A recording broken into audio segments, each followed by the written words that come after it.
So remember last time we had started talking about meiosis. We know that meiosis occurs in two major parts, meiosis 1 and meiosis 2. Meiosis 1 is a reductional division because the total number of chromosomes will be cut in half. So the original parent cell is diploid, and then the two daughter cells will be haploid, and they stay haploid through meiosis 2.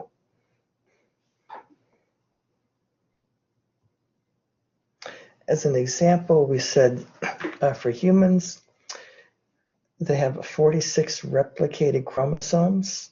So that's 23 replicated homologous pairs. So keep in mind that a replicated chromosome is made up of two sister chromatids. So there's a total of 92 sister chromatids in preparation for meiosis. After meiosis 1, we have 23 replicated chromosomes because the homologous pairs have been separated, they've been split. So we now are back to 46 sister chromatids. Then meiosis 2 will separate the sister chromatids, and then they become chromosomes again. But it's just 23 chromosomes in those daughter cells after meiosis 2. Not 23 pairs, not 46 total, but half the total number, just 23 chromosomes. So the cells are haploid, right? They were haploid after meiosis 1, and they stay haploid. It's just that the sister chromatids get separated in meiosis 2. And as we'll see, meiosis 2 happens just like mitosis does. So here we're showing our one set of homologous chromosomes. Keep in mind there's actually 23 pairs in humans, but for the sake of simplicity, they're just showing one, and they're meant to represent a chromosome that came from the original father of this individual and the original mother of this individual. Those chromosomes will get replicated. So again, they are composed of two sister chromatids. Then the homologous pairs will separate in meiosis 1. So at this point, the chromosome number has been cut in half. We still have a replicated chromosome, right, composed of two sister chromatids, and meiosis 2 will separate those sister chromatids. And so we end up with 4 non-identical daughter cells. They're haploid after meiosis 1, and they stay haploid.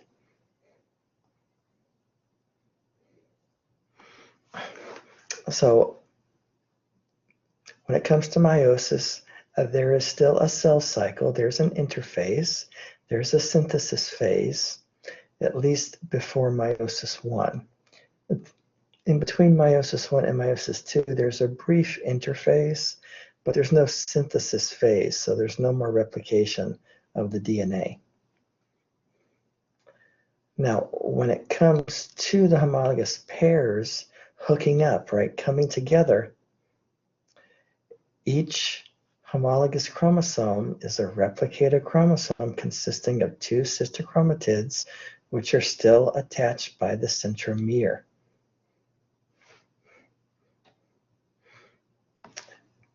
Just like in mitosis, there's a centrosome with the centrioles, and the microtubules grow out from the centrioles to grab onto the centromeres and push and pull and line up those homologous chromosomes.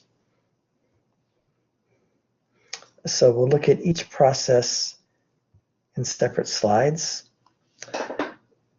Now we're going to use the traditional 4 phases: prophase, metaphase, anaphase, telophase. But keep in mind there is technically a pro-metaphase in both halves of meiosis. We're just not going to talk about that. But technically, in between prophase and metaphase, there is a pro-metaphase 1 of meiosis 1 and a pro-metaphase 2 of meiosis 2. But just for simplicity, we're going to leave those out and just do the traditional prophase, metaphase, anaphase, telophase. But there are two sets of prophase, metaphase, anaphase, and telophase. In meiosis 1, it's prophase 1, metaphase 1, anaphase 1, and telophase 1. And then the cells divide, cytokinesis. In meiosis 2, they go through prophase 2, metaphase 2, anaphase 2, and telophase 2, along with cytokinesis. So here we see prophase 1. Again, the centrosome, which consists of the centrioles, they migrate towards opposite ends of the cell, producing the microtubules, which will reach out and grab onto the centromeres of the homologous pairs of chromosomes. So now we have the homologous pairs hooking up together. And so the pairs are pushed and pulled and lined up at metaphase. Then the pairs will be separated during anaphase. Notice the sister chromatids are still there. It's the homologous pairs that are separating. And then in telophase 1, the nuclear membranes begin to reform and the chromosomes will begin to decondense, but they will quickly recondense later from meiosis 2. And then you have cytokinesis that occurs. And since we're talking about animal cells, we have that cleavage furrow where the membrane pinches itself in two. Now, when you look at this cartoon here, you do see something interesting that we're going to talk about. But do you see anything unusual in the sister chromatids?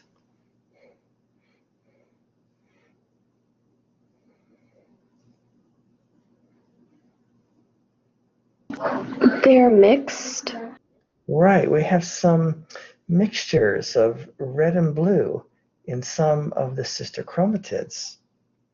And so we're going to talk about the process of crossing over, where pieces from adjacent sister chromatids get switched. So but we're seeing that here in this cartoon, and we'll talk about it later. So in prophase 1, which occupies the majority of the time required for meiosis, because there's a lot happening in prophase 1.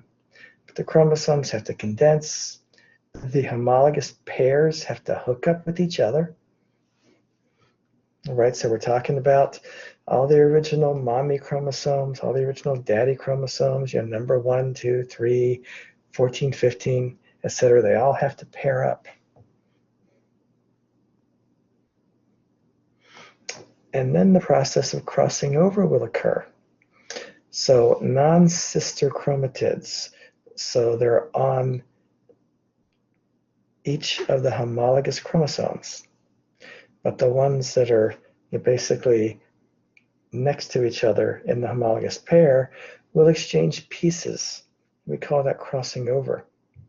And so when the homologous pairs come together, remember, each chromosome is replicated. Each chromosome has 2 sister chromatids. When you put a pair right together, you have 4 sister chromatids. So they call that a tetrad. And then there are places where the adjacent sister chromatids touch each other. And those are called chiasmata. And that's where the exchange of pieces occurs. So at the chiasmata, if we go back and look at the cartoon here, you notice we have, or they're showing 2 chiasmata here in this homologous pair.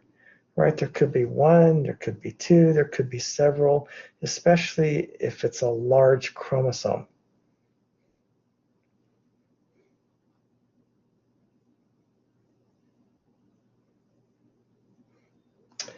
And then those homologous pairs, which have microtubules attached to the centromeres, push and pull and line the homologous pairs up along the equator, along the metaphase plate. Then, or here we see the cartoon of that happening, they're all lined up. After metaphase comes anaphase. And since we're in the first half of meiosis, it's anaphase 1. And so the homologous pairs are going to be split. They're going to be separated and move towards opposite ends of the poles. Remember, in mitosis, we now split the sister chromatids. We're not splitting the chromatids yet. We're separating the homologous pairs. And so they migrate towards opposite ends of the cell. And then, of course, they reach the ends. Nuclear membranes begin to reform. Chromosomes typically decondense, but not necessarily that much or completely because the cell has to go through meiosis too.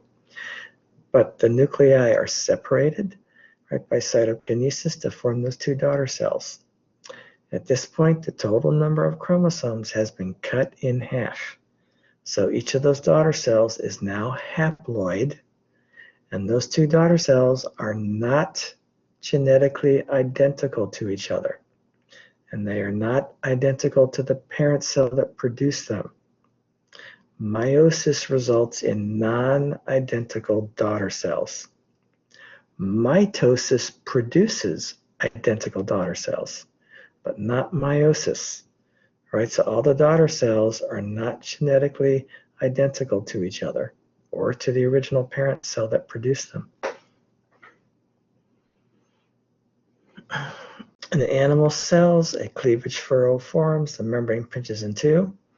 If we're talking about plant cells, forming eggs and pollen, right, then a cell wall has to be formed to separate, the pollen or the egg cells in plants.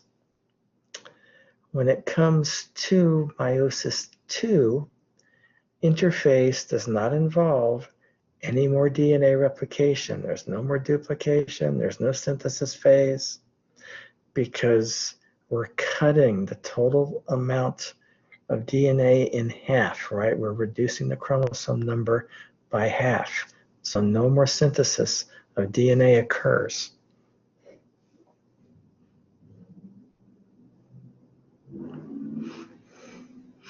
So just showing you the end of meiosis 1. Anaphase separates the homologous pairs. So remember, all these are replicated chromosomes consisting of two sister chromatids. We're not separating the chromatids. We're separating the homologous pairs that lined up and formed tetrads and then crossed over. Now we're separating those pairs. And they end up in different daughter cells, but notice they're not genetically identical, right? So non-identical daughter cells have been produced. There's a brief interface. Now we're ready for meiosis 2. And we have the same kinds of 4 phases: prophase 2, metaphase 2, anaphase 2, telophase 2, and then cytokinesis. Remember, technically there is a pro-metaphase 2, but we're not really going to worry about that. And at this point, meiosis 2 is basically just mitosis, right? Because we have our replicated chromosomes, which are composed of 2 sister chromatids. Now we're going to separate the sister chromatids, just like we do in mitosis. The major difference here is that the total number of chromosomes has been cut in half at this point.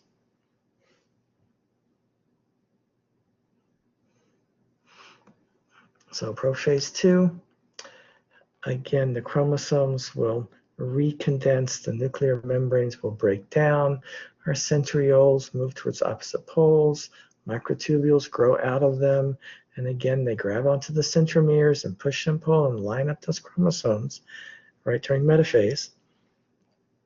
Notice they're showing the 2 daughter cells now, right, because there are 2 cells going through this part. Anaphase splits the sister chromatids just like in mitosis. And then in telophase 2, nuclear membranes reform, the chromosomes decondense, and cytokinesis occurs to separate the cells. So now we have 4 daughter cells. They're all unique, right? They're not genetically identical to each other or to any other daughter cell. and they're not identical to the original parent cell that produced them. They are unique. They each have unique mixtures of the original mommy and daddy chromosomes, as well as exchanges with the sister chromatids, which is why we see the little pieces of blue stuck to red and red stuck to blue, because they exchange pieces of the sister chromatids. So that's why they're not genetically identical. Later on, when we start learning about genes and alleles, alleles are different versions of the same gene. And so now we've mixed up those alleles. So we have new combinations in the eggs and sperm that are being produced by meiosis. So in prophase 2, again, we know what happens in prophase. The chromosomes are condensing. Nuclear membrane begins to break down. Right, the spindle apparatus, those centrioles migrate towards opposite sides of the cell. Microtubules grow out from them, and they start grabbing onto the centromeres of the chromosomes. And they push and pull on those chromosomes to line them up. In metaphase, all the chromosomes, which are replicated, and they consist of 2 sister chromatids, they get lined up, and then the sister chromatids will be pulled apart during anaphase. Happens the same way it does during mitosis. We have the kinetochores, those little motors at the centromeres, which add microtubules to or add subunits to the microtubules to elongate them, and then they remove subunits to shorten those microtubules and put stress on the centromeres so the sister chromatids can be split and pulled apart. So just like in mitosis. So prophase 2, right, nuclear membrane is breaking down. Technically in prometaphase, the membrane is gone, the microtubules have grabbed onto the centromeres and start pushing and pulling. And once they're all lined up, we're at metaphase. Notice we have replicated chromosomes, right, consisting of 2 sister chromatids.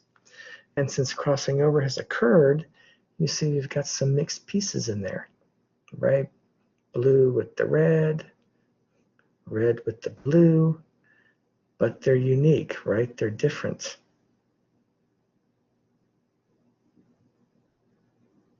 In anaphase 2, the sister chromatids split, migrate towards opposite sides of the cell. At that point, we now call them chromosomes again. And in telophase, those chromosomes decondense, right? They get all stringy. Nuclear membranes reform. And by the end of telophase, we have 2 new nuclei, right? And then cytokinesis occurs to separate those 2 nuclei and form 2 daughter cells. But because we started off with 2 cells, we end up with 4 daughter cells total, right?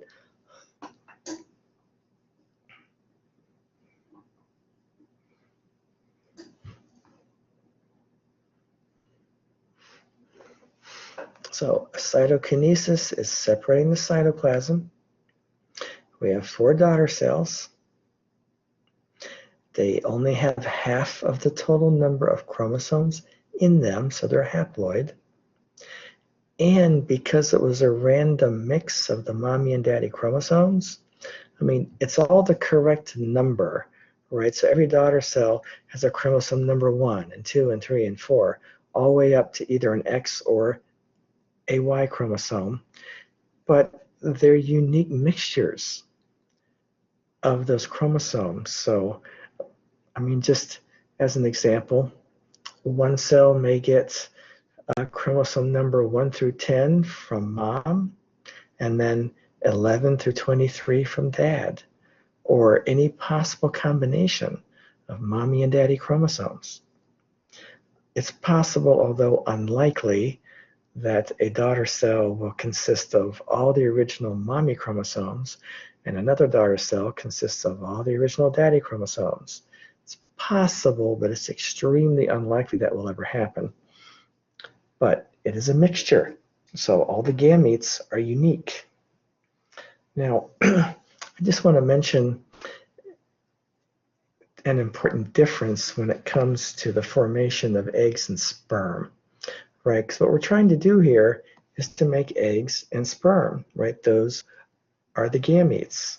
When an egg and sperm come together during fertilization, we now have a diploid zygote because eggs have half of the chromosomes and sperm have the other half. And when they come together, we're whole, right? So we're now diploid again. In males, the end result of meiosis is 4 sperm cells, right? Non-identical, but there are 4 sperm cells. The end result of meiosis in females is 1 egg, not 4 eggs. 1. Anybody know why the difference? Why do we get 4 sperm cells in meiosis, but only 1 egg cell in meiosis?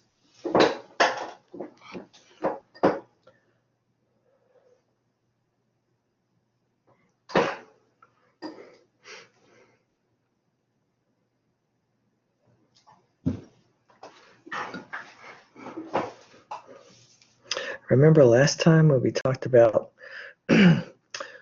why the egg cell was so big, or why sperm cells were so small?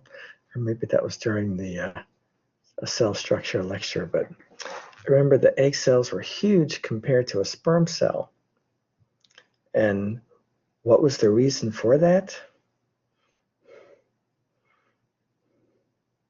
It carries most of the genetic material needed.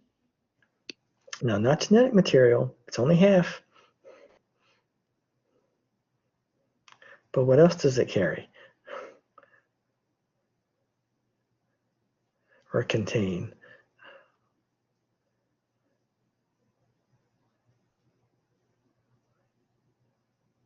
Why is the sperm cell so tiny and egg cell so big?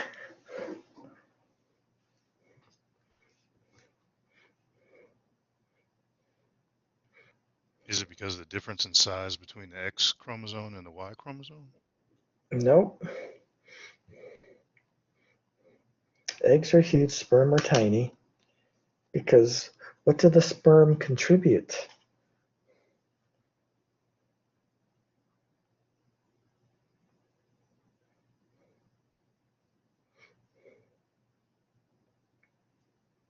Only chromosomes, right? Only DNA. The egg has everything else, all the cytoplasm, all the mitochondria, all the Golgi, ER, everything else is in that egg cell. So if we have our egg cell, or it's a primordial cell, a germ cell that's going to go through meiosis.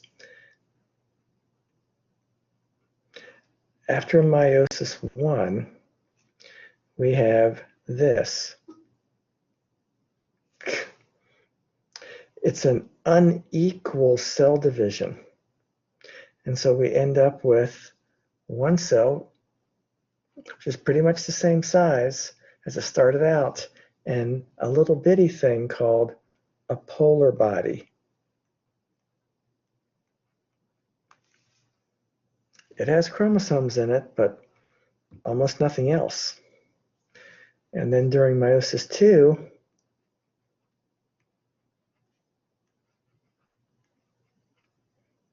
so M2,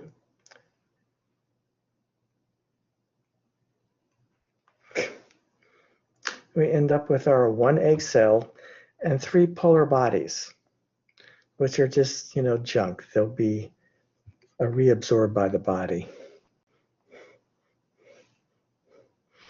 And so meiosis produces 1 egg cell in females, but 4 sperm cells in males, right? Because all the sperm contributes are chromosomes to the egg and basically nothing else.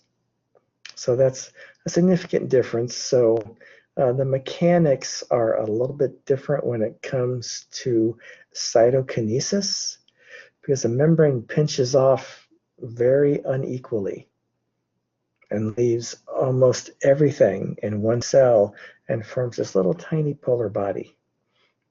And the polar body will go through meiosis too, but it just makes two smaller polar bodies. So we end up with one egg cell and three polar bodies, but four sperm cells.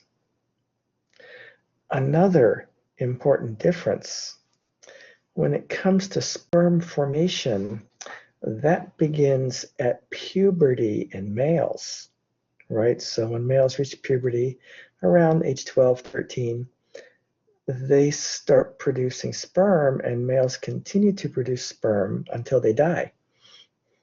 So sperm production is a daily thing for males. Egg production, again, is very different in females. Most of the eggs are produced during fetal development. And those eggs go through meiosis 1 and then stop. And so when a young woman reaches puberty, then those egg cells start going through meiosis 2. But normally just one or two egg cells at a time each month. And most of the cells of the eggs that were produced during fetal development, they basically disintegrate. And by puberty, a young woman only has a few hundred eggs left. But of course, a few hundred eggs is far more, children that she'll ever be able to produce. But most of the eggs do get reabsorbed.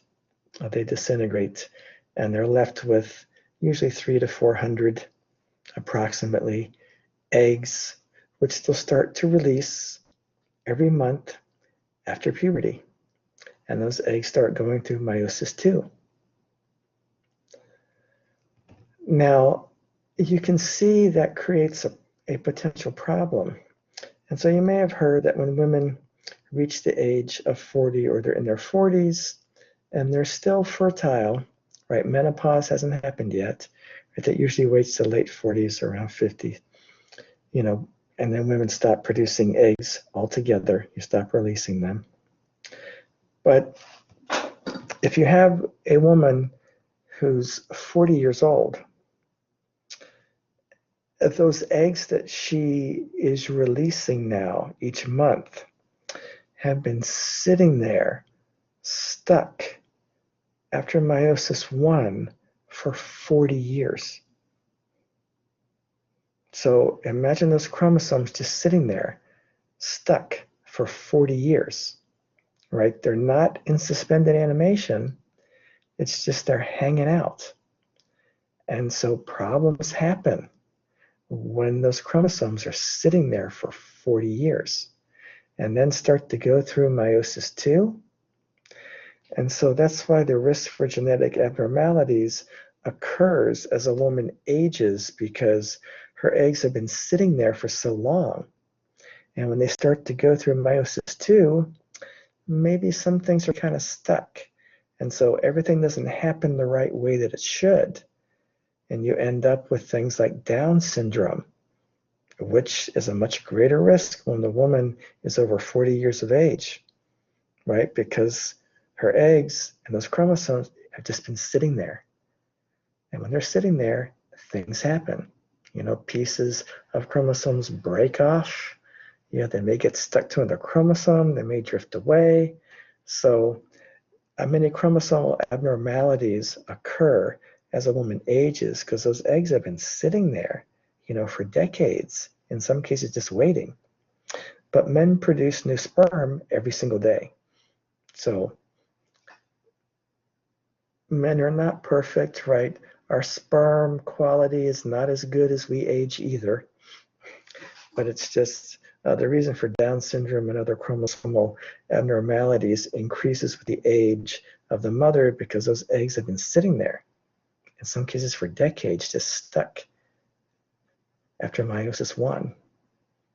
So just a few little interesting things to think about, because meiosis, it does produce eggs and sperm, but the two processes are not exactly the same, and the end results are not exactly the same.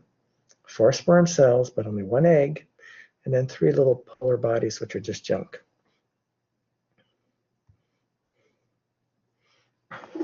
So we finish the process of meiosis 2, and we have our 4 non-identical cells. So once again, mitosis, our daughter cells are exactly the same as the original parent cell and each other. The chromosome number doesn't change, it's conserved. But meiosis reduces the total number of chromosomes in half. So the original parent cell, which was diploid, forms 2 haploid daughter cells, which remain haploid through meiosis 2 to produce 4 haploid daughter cells. But those haploid daughter cells are genetically unique, right? Non-identical.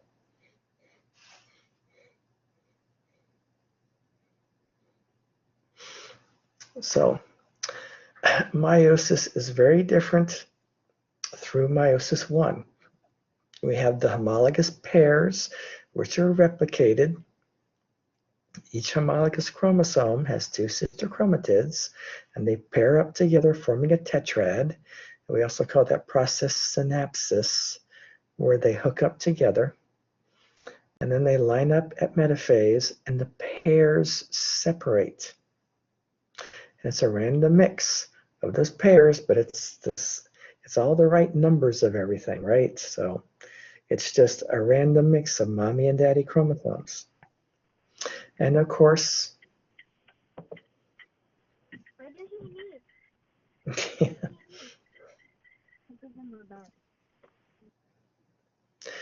and of course, crossing over has occurred, and that mixes things up even more, which is why all the daughter cells are unique, right? They're all genetically unique.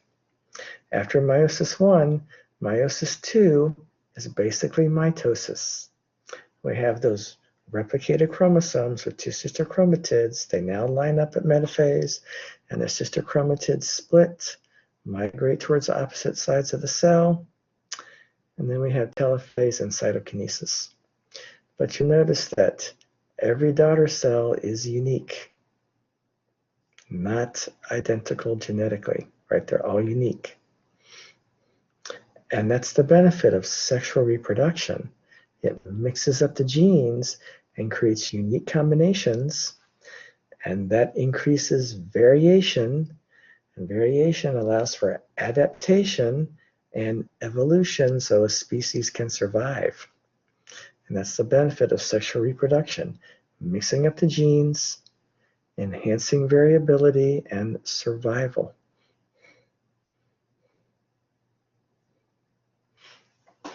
So a DNA replication occurs before both mitosis and meiosis, right? The DNA has to get replicated. And a number of divisions in mitosis is just 1, just our regular prophase, metaphase, anaphase, telophase.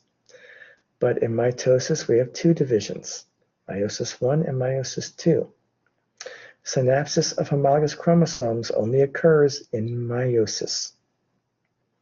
The number of daughter cells and their genetic composition. In mitosis, our daughter cells are still diploid, right? We have a diploid parent cell and diploid daughter cells, and they're all identical to each other genetically, with the exception of an occasional mutation that may have occurred. But, for all intents and purposes, those daughter cells are genetically identical. When it comes to meiosis, we have 4 daughter cells produced. None of them are identical. They're all unique. And of course, mitosis allows us to grow from a fertilized zygote into a complex multicellular organism. Mitosis allows us to repair and regenerate tissue damage. And meiosis is for sexual reproduction, eggs and sperm, right? The gametes.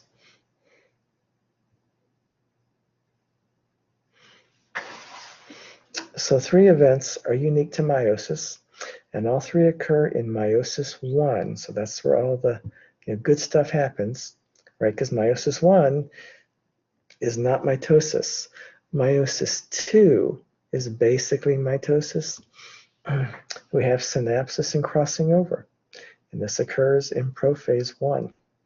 So remember, the homologous pairs, which consist of replicated chromosomes, so each homologous chromosome has 2 sister chromatids, and those homologous pairs come together in synapsis. They form a tetrad. Adjacent sister chromatids will cross over and exchange pieces, but it's only the adjacent sister chromatids, so the ones in each pair that are facing each other, not the ones on the outside. Right, so no crossing over happens on the ones on the outside. So during metaphase 1, the homologous pairs separate, where they line up, and then in anaphase 1, the pairs separate. Right, but not the sister chromatids. It's just the replicated chromosomes that have paired up. They separate. Now, we'll talk a lot more about mutations later on, but we know that mutations are changes in the DNA. These can occur during both mitosis and meiosis, right? Because the DNA has to be replicated before mitosis or meiosis. During DNA replication, sometimes mistakes happen. And so those mistakes can add to genetic variation. When it comes to crossing over, different alleles can be switched on different chromosomes. So it's the same gene. So a gene is that piece of DNA that codes for a particular characteristic, but there are different versions of that same gene. We call those different versions alleles. And during crossing over, the alleles get switched, they get mixed up. And that again produces unique daughter cells.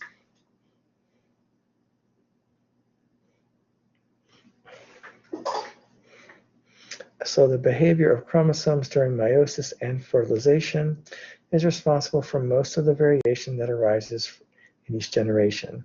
The mutations contribute a little to that, but mostly we have independent assortment of chromosomes. So that means that in meiosis 1, all those mommy and daddy chromosomes in our cartoons, they're the blue and red chromosomes, they randomly sort into different daughter cells. So like I said, you get a mixture of the red and blue in each daughter cell. That's called independent assortment. A crossing over has occurred between the adjacent sister chromatids of a homologous pair. And then random fertilization, right? Any one of those sperm cells and any one of those egg cells can come together and create a completely unique individual. And that produces all the variation that we see. And normally, if we were sitting face to face, I would say, look around the room, look at all the variation that we see and all the people that are present, right? So we're not all genetically identical, although our DNA is really, really close. It's just some minor variations that produce some of the observable characteristics that we see. But the point is, there's variation in the human species, and that variation is essential to survival. And it also helps to mate with different members of humanity. So, mate with someone outside of your particular tribe, and that will help to enhance the survival of humanity when you do that, because you're really mixing up the genes then when you do such a thing. And so homologous pairs of chromosomes will orient randomly in metaphase 1. And again, we call that independent assortment. And then they end up in the 2 daughter cells. But independently. So maybe chromosome number 2 from mom goes to one daughter cell, and chromosome number 7 from dad goes to the other daughter cell. So it's a random mix, but each daughter cell has the correct number of chromosomes. It's just that all those chromosomes in you, half came from your mother, half came from your father.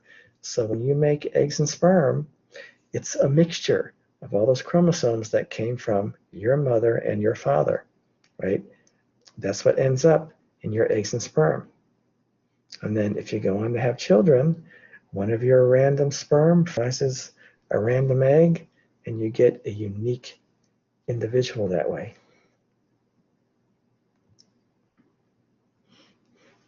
Now, mathematically, the number of combinations of all the different possible chromosome combinations is huge, right? Because we know that our diploid number is 2n, and n is just the number of chromosomes. And since a diploid organism has 2n, it has twice the number. But because we have 23 different chromosomes, we raise the number 2 to the power of 23. So that's 2 times 2 times 2. And we do that 23 times, and that yields over 8 million possible combinations of chromosomes in those eggs and sperm. So 8 million unique combinations. And that's not including crossing over. When you add crossing over, that number is way more than 8 million. But those are unique combinations that occur in eggs and sperm. So here's just showing you 2 possibilities during meiosis, and we're just showing 2 homologous pairs for simplicity, but keep in mind, in humans, there's 23 of these pairs. But it's really complicated to show 23 pairs of chromosomes in a diagram. So remember, blue represents the chromosomes that came from dad, and red are the ones that came from mom. And we're showing a longer chromosome and a shorter chromosome. So they have been replicated. We've got our 2 sister chromatids, and they pair up right during synapsis. And notice that in this possibility, all the daddy chromosomes are on the left, all the mommy chromosomes are on the right. Here, it's a mixture, right? And we're just showing 2 possible chromosomes, but in reality, there's 23. And so they could all be randomly mixed this way. After meiosis,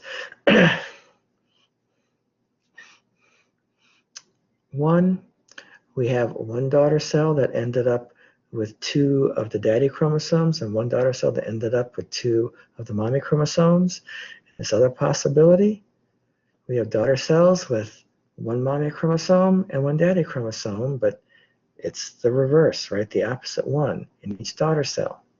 And keep in mind, this kind of thing will be happening 23 pairs, right? So lots of blue and red chromosomes in that cell. And after meiosis 2, the sister chromatids get split. And so we end up with these combinations.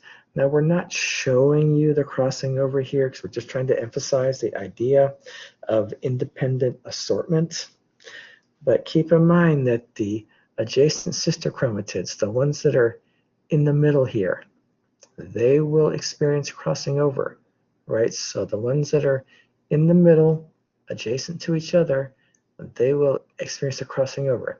Not the ones on the outside, right? They're too far away. Only the ones that are adjacent to each other, they will experience crossing over.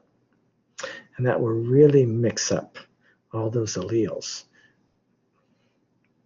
right? So independent assortment is important for mixing up the original mommy and daddy chromosomes in the offspring, or in the gametes. And then crossing over will also mix up those alleles even more.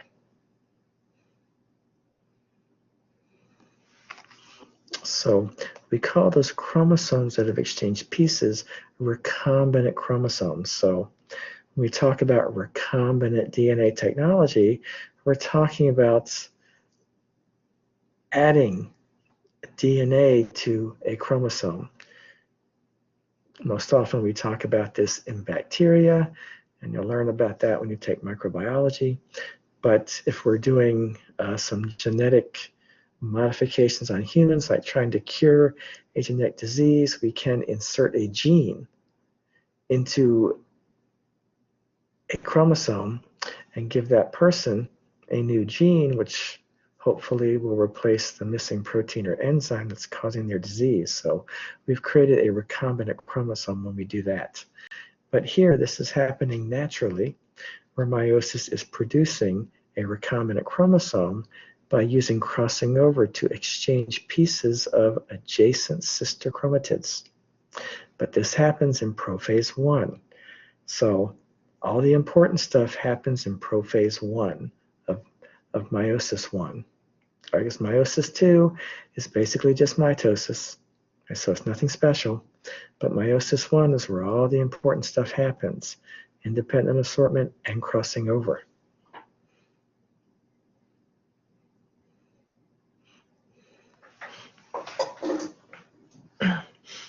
So again, we have those two adjacent sister chromatids.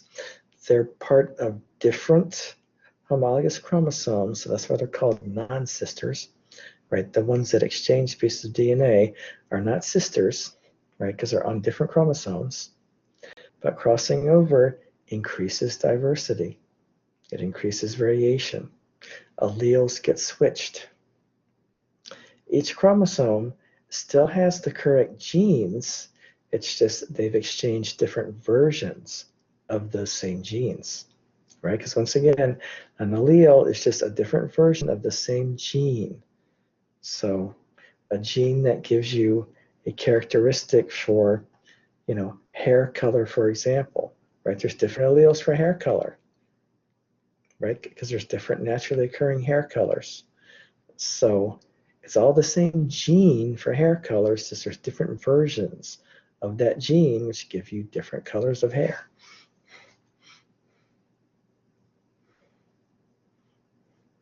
So here we're going to show the crossing over. So here we have our homologous pair, right? We have synapsis occurring where they pair up. We have chiasmata forming. A chiasma is the singular of chiasmata. And there are usually multiple places where the adjacent sister chromatids touch, and they will cross over and exchange pieces. And so here we see the result. But it's just the sister chromatids that were on the inside and facing each other, not the ones on the outside.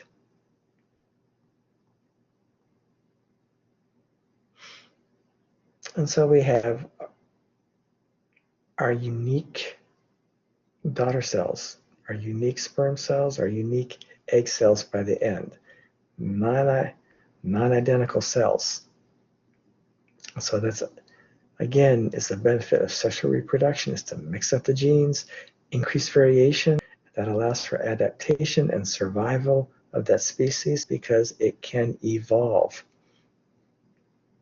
If an organism just reproduces asexually by division, cell division, there's no variation except for occasional mutations that occur.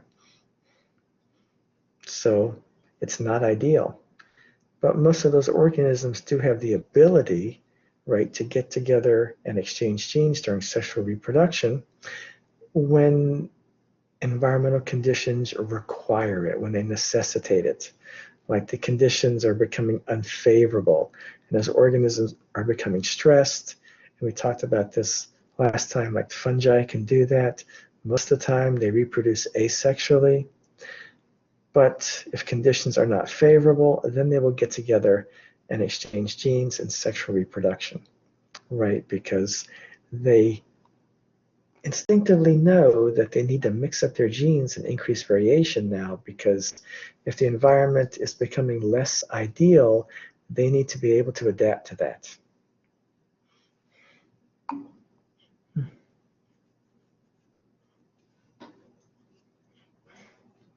Right. Well, in females, we have one egg cell and three polar bodies, which are just little junk cells. So basically, there's just one egg cell that results from meiosis in females, whereas males produce four sperm cells.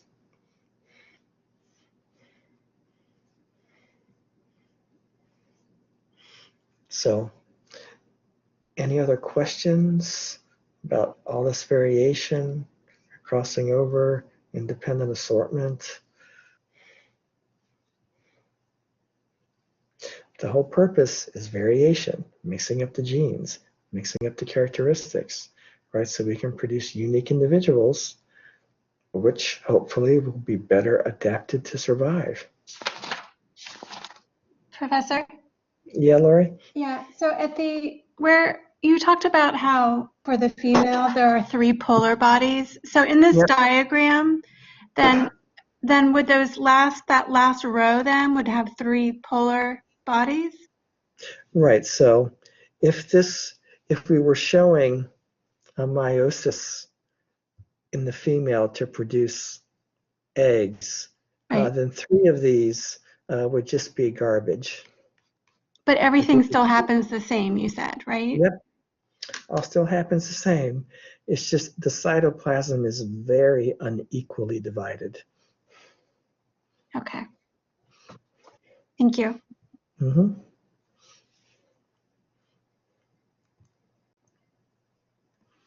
So random fertilization adds to genetic variation because, any sperm from any male, right, can fertilize any egg from any female.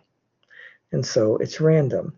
Assuming you're not related to each other or you're not an inbred population like the royal families used to be a long time ago because they were only allowed to marry members of royalty, so that limited their options. And that combined a lot of bad genes like hemophilia. But as long as you have a large breeding population, you can really randomize and mix up those genes. So again, for some math, if there are 8.4 million possible chromosome combinations, remember last time we said there's more than 8 million, right? Our 2 raised to the power of 23 is technically 8.4 million. So 8.4 million possible chromosome combinations, and any random sperm, any random egg comes together. When you combine those two numbers, you get about 70 trillion diploid combinations. If any random sperm in a man and any random egg in a woman come together, there are 70 trillion different possible combinations. And so you're never going to be able to produce a clone of you, by sexual reproduction. Yes, there are certain physical traits which may more strongly favor the mother or the father. And you can often look at your child and say, oh yeah, you've got your father's eyes, you got my nose, whatever. But you don't produce clones.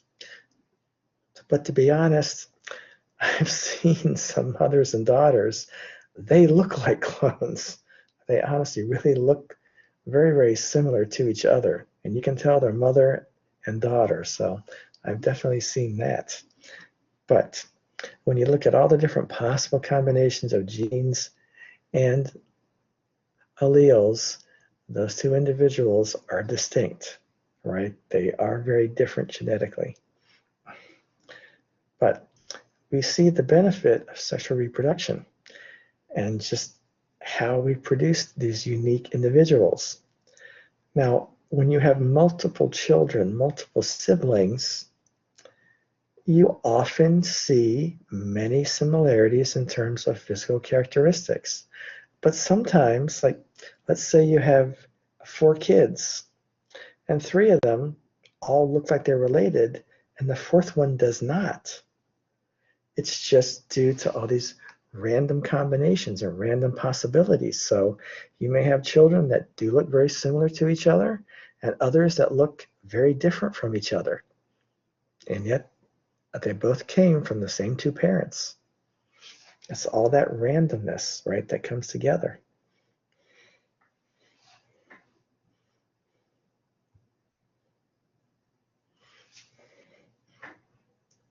So once again, we have independent assortment.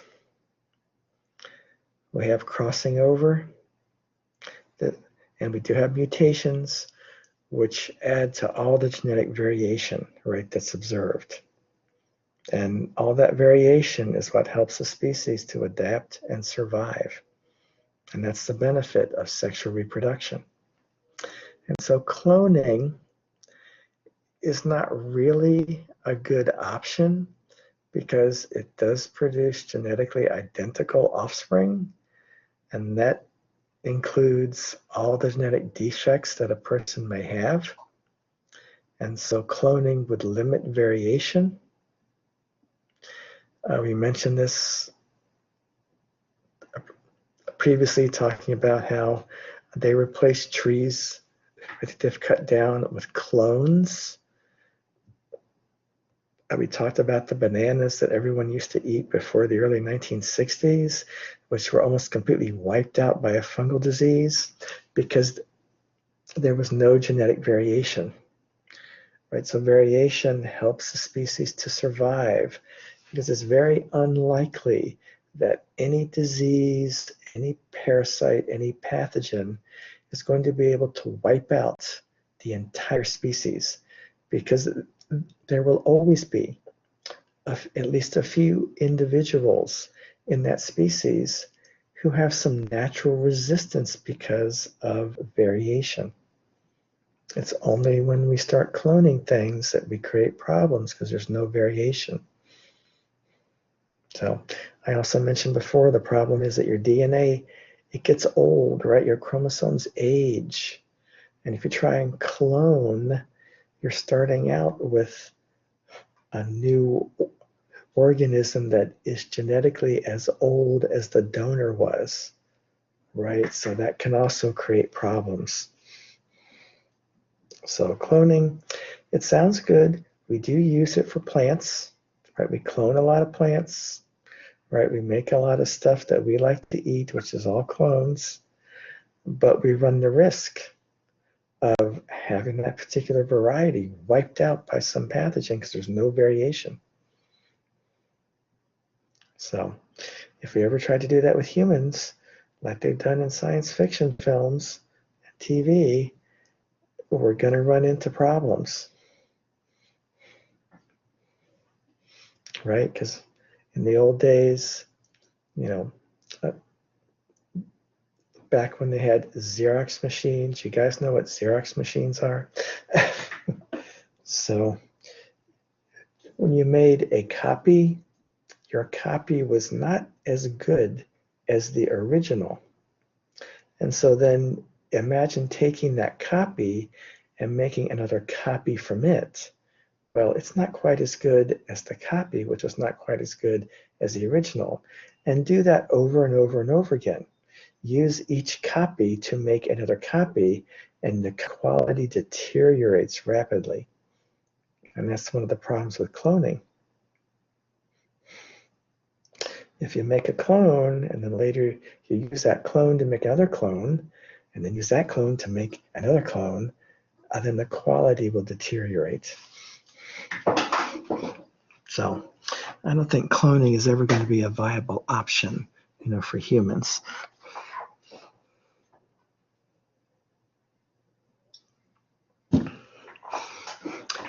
Any questions?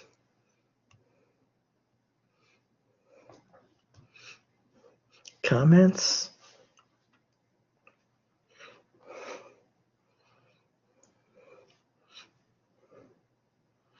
All right, so meiosis mixes up the chromosomes, mixes up the alleles.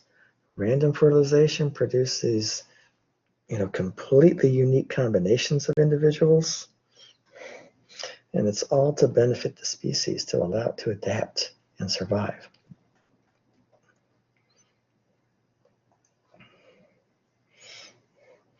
So sound good?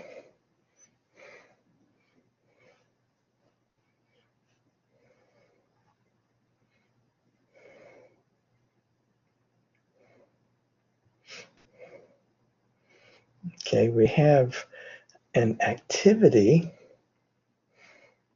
and let me share my screen for that. So remember, you got to talk to me.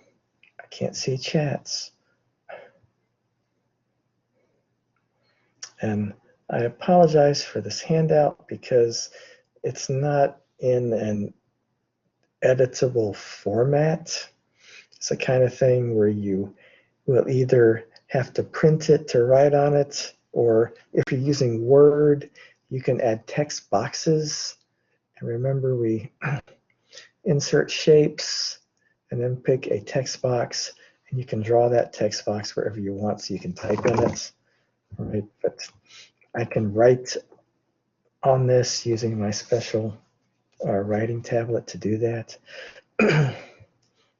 So this summarizes some of the key concepts, and then we have some images to look like, and then a diagram to play with at the end. So what's the first thing that must happen even before meiosis takes place? So what has to happen? And talk to me. Like before we can start meiosis, something has to happen inside the cell.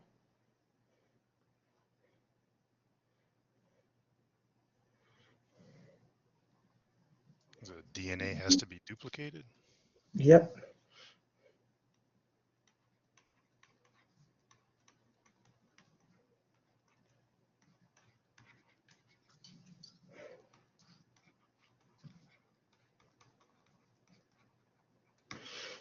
All right, so synthesis has to occur right before meiosis can begin. What are the two major division stages of meiosis, and what happens to the chromosome number after the first division? So the two major division stages, this is just a simple answer.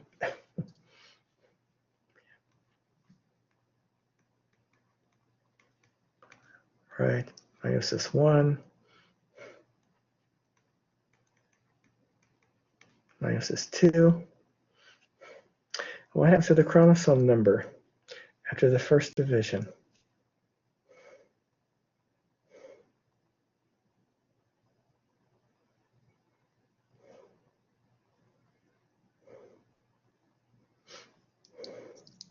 They're halved.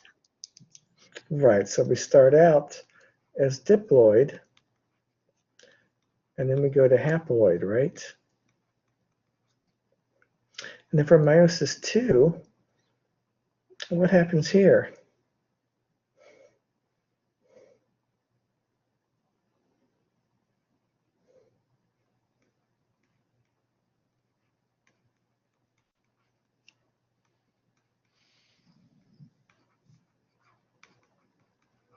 All right, we start out as haploid, and we just stay haploid.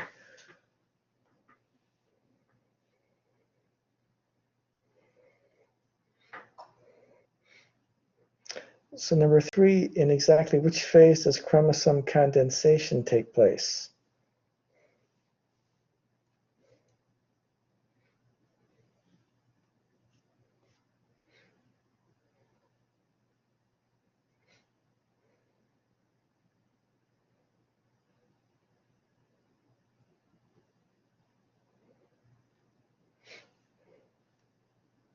It's an easy one. Does it happen in prophase 1? Yep.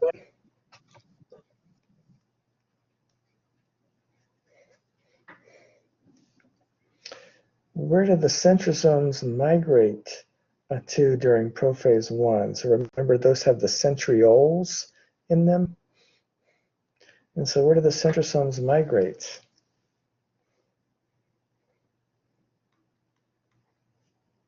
To where?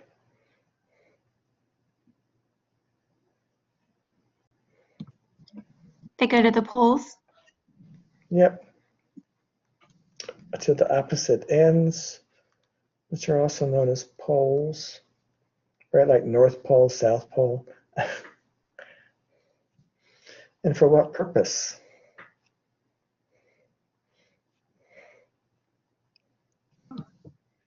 For that spindle to form? Well, they do that, and then what does the spindle do? To pull.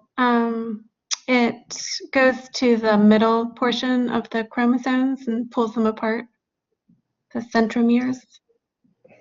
Well, it will, but initially it's to line up Oh. with the homologous pairs.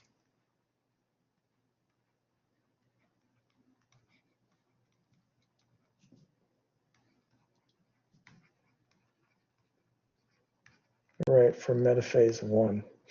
And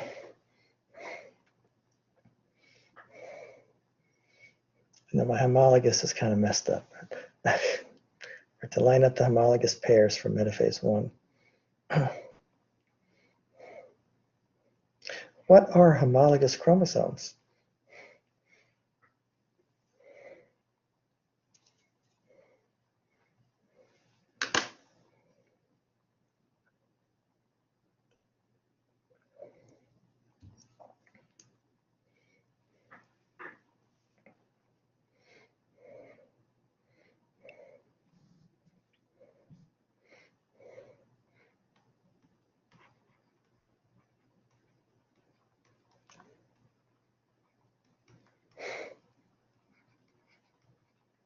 What I call the mommy and daddy chromosomes. All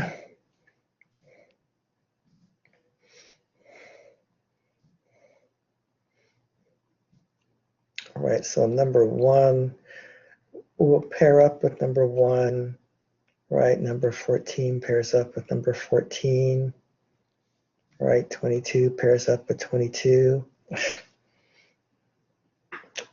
It's just that one came from the original mother of that individual, and the other came from the original father of that individual.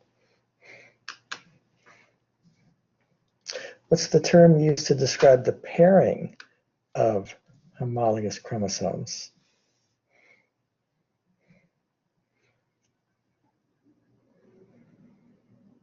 Is it the tetrad? Well, but what do we call the act of them pairing together?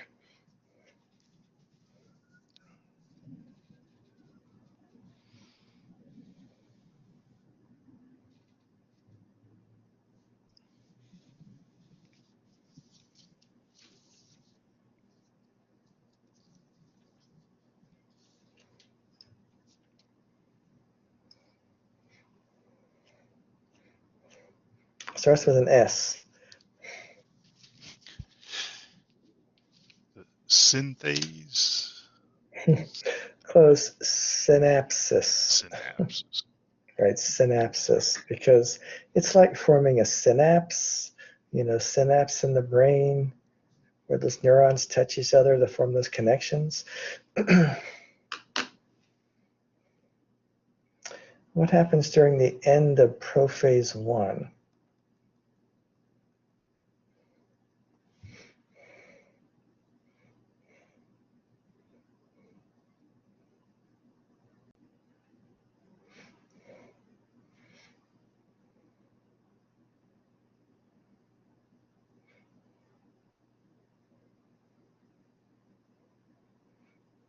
Or we can just say, what else is happening during prophase 1 that's really important?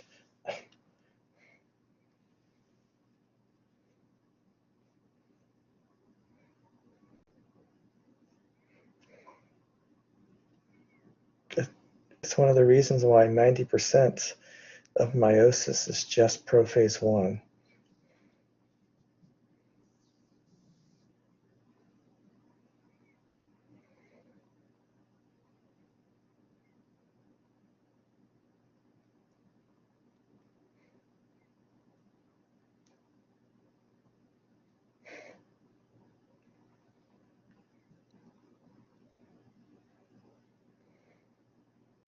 What is it? Crossover. Yeah, crossing over. Let's play hangman.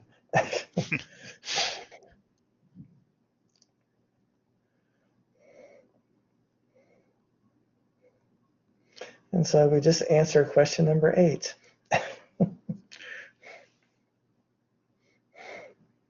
what do we call the exchanging?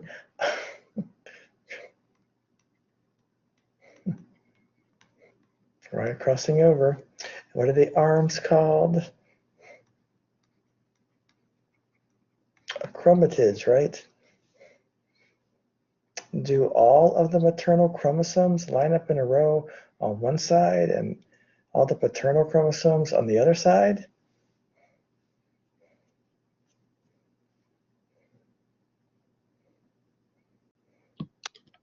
No, because of the crossing over. Well, but when it comes to metaphase, are all the blue chromosomes on one side and all the red chromosomes on the other?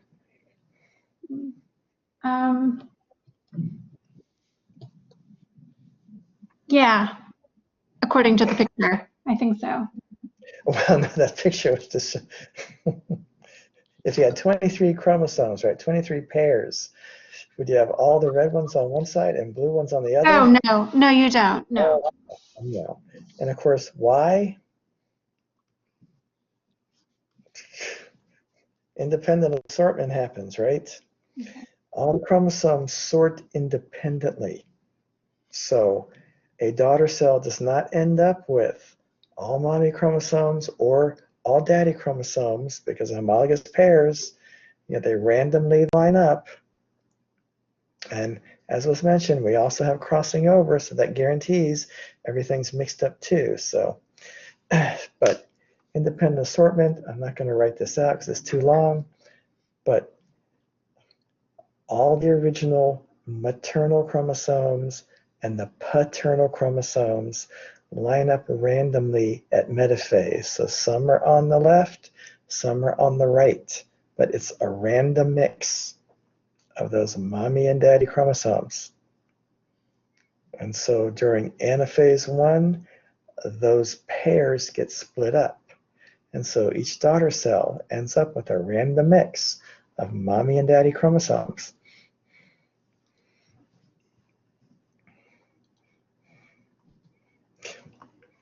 And number 11 is just really hammering home all the same stuff that we have been saying because it's very important. Why are the daughter cells after meiosis 1 not genetically identical? One reason, crossing over. And the other reason, independent assortment. And we're going to see independent assortment again when we actually start doing genetics. And the resulting 4 cells, the gametes, after meiosis 2, contain a random mixture of maternal and paternal chromosomes. Why?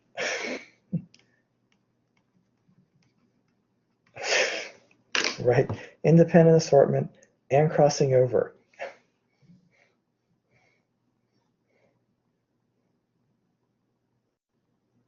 What does diploid mean and haploid?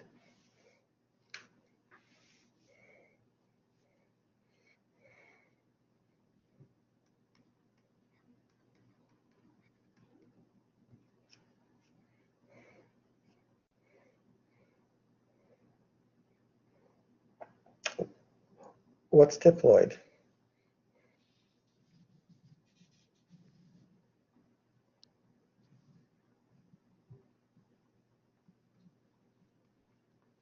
Right, 2n, where n is the number of chromosomes, and there's twice the number of chromosomes in the diploid cell and the haploid cell. Just n. It's half the total number. At what point during meiosis are the cells diploid or haploid?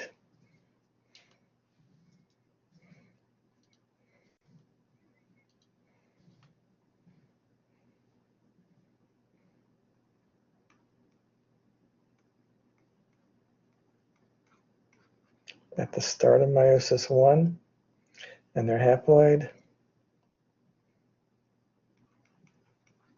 At the end of meiosis 1. So after the first division, those cells are now haploid, and they just stay haploid throughout meiosis II.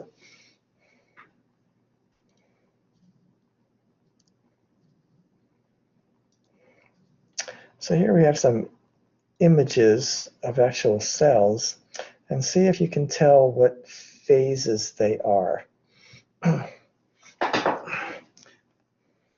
So our first image here, I see chromosomes condensing.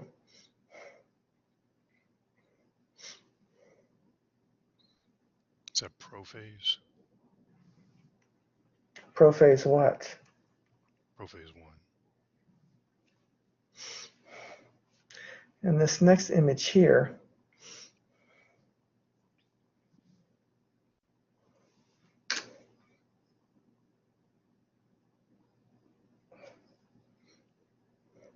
might best be described as the phase that we didn't really talk about. Yeah, so probably, yeah, pro-metaphase. It does exist. We just don't emphasize it much. In this next image,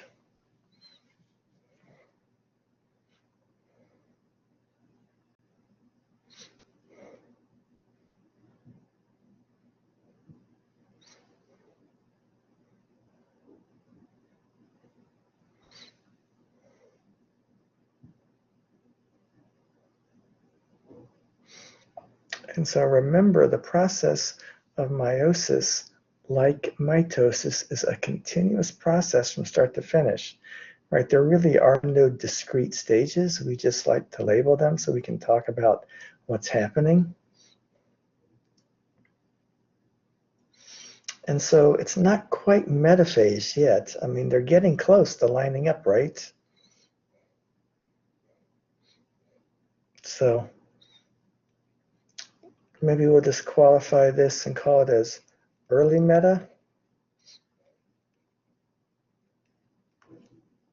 And what about here?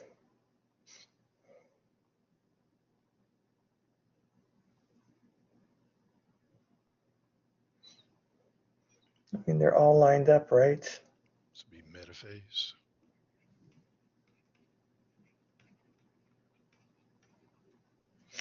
And here, they're being pulled apart. The homologous pairs have separated.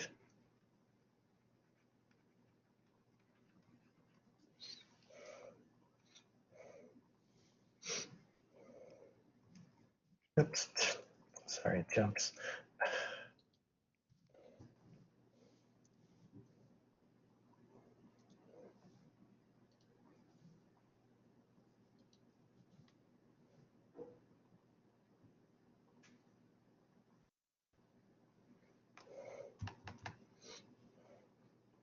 So here we're looking at meiosis II.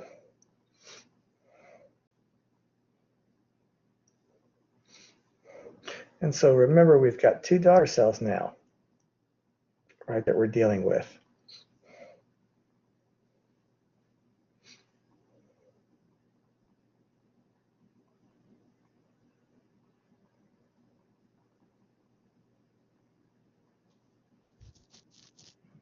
So would that be prophase 2? Or, yeah, prophase 2. Yeah, because remember, the interface is going to be very brief. And so we're still probably talking about, prophase 2 here.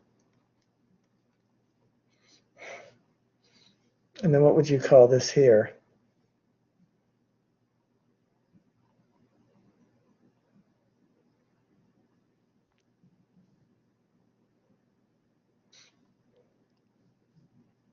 Pro-metaphase 2?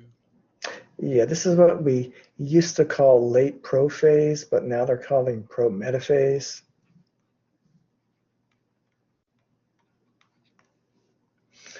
And this one's easy here, right?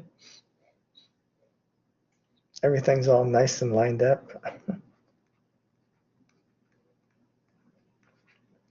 Remember, we got 2 cells we're looking at here. What's this phase?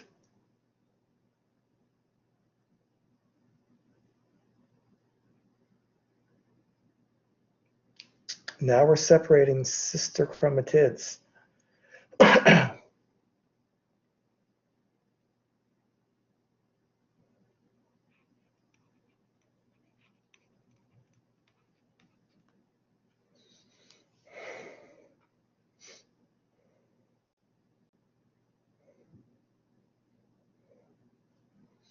And so this, you could either call it late anaphase or early telophase, right?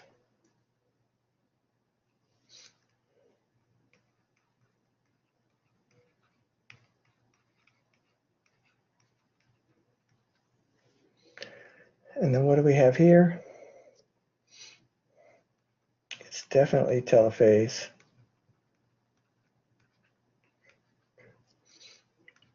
And what?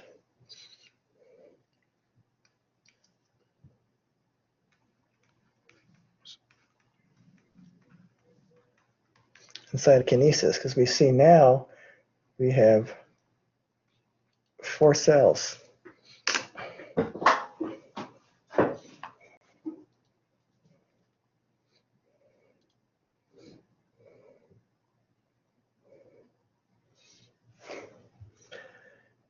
And so the very last part, I want you to play with this, and then we'll do this first thing tomorrow. And so I want you to draw meiosis happening. And what I've done is given you 2 sets of chromosomes. And so what you're looking at here are the homologous pairs, right? So this is one homologous pair, and this is the other homologous pair. So you draw these 2 pairs in the circles, and again, I just used, white and black and dots and stripes as a way to know which one is which. And so work through this and give me some examples of what could be the results of meiosis 2, of meiosis 1, and then meiosis 2. And so hence, the end result is not going to be exactly the same for everyone. Right? So there's more than one correct way to draw these. So, but you guys play with this. We'll do that first thing tomorrow, and then we'll start DNA tomorrow. All right. Any questions?